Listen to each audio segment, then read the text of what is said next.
دا د محترم جوهر خلیل صاحب یو نظم دی د انګازي ټي وي ګرانو کتونکو ته دې ډالۍ وي. د دې نظم عنوان دی د پښتون بچي ته. باز یې د پښتون بچیه اوسه لوړو غرونو کې، باز یې د پښتون بچیه اوسه لوړو غرونو کې، پاسېږه بیدار شه د غیرت په منزلونو کې. ستا مشران تل دي اوسېدلي ننګیالي ګوره، ستا مشران تل دي اوسېدلي ننګیالي ګوره، رستو په شا نځي تاریخونه ابدالي ګوره. سر شیندي میدان کې د باتورو دا سیالي ګوره، دلته د پښتو او پت د لارې لاروي ګوره.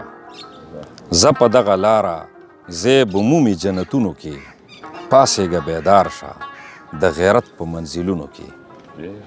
بل بند دی چې توره لاس کې واخله د وطن په نامه جنګ وکړه، توره لاس کې واخله د وطن په نامه جنګ وکړه. مینه کې ستی شه عشق په شانې د پتنګ وکړه، خپله خوره خپله کړه پرونو باندې ننګ وکړه.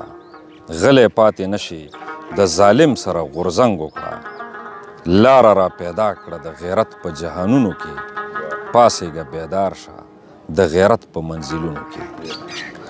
بل بند دی چې ډیر څه دي لیدلي راشه وپوښته خیبر ځینې، ډیر څه دي لیدلي راشه وپوښته خیبر ځینې. خلکو ځان ساتلی، خلکو ځان ساتلی دی مدام د شیر ببر ځینې. کله رستو شوی دی پښتون د خپل سنګر ځینې، غیرو ته به کم ښکاري منمه د ډنګر ځینې. ویاړ یې تل ګټلی دی تر ننه تاریخونو کې، پاسېږه بیدار شه د غیرت په منزلونو کې. بل بند دی چې زه تکړه شاهینه ښکته مه ګوره په بره ځه، زه تکړه شاهینه ښکته مه ګوره په بره ځه. جوړ بره جهان کړه د پښتو ای د زړه سره ځه، نر یې د نرانو په قدم باندې په نره ځه. سر په وطن کېږده جنتونو ته دلبره ځه، ستا ستاینه ډیره ده زور نشته قلمونو کې، ستا ستاینه ډیره ده زور نشته قلمونو کې، پاسېږه بیدار شه د غیرت په منزلونو کې. بل بند دی ته چې په ناتار یې هیوادونه په قرار نه وي، ته چې په ناتار یې هیوادونه په قرار نه وي، وي به خوش نصیبه په کم ځای چې دندوکار نه وي. چرته کې پښتون هم د غیرت ځینې لاچار نه وي. امن چرته کې پښتون هم د غیرت ځینې لاچار نه وي. امن یې ناره ده خو په لاره که شوکمار نه وي. شته دی ډیر طاقت یې په دې پسو خنجرونو کې، پاسېږه بیدار شه د غیرت په منزلونو کې.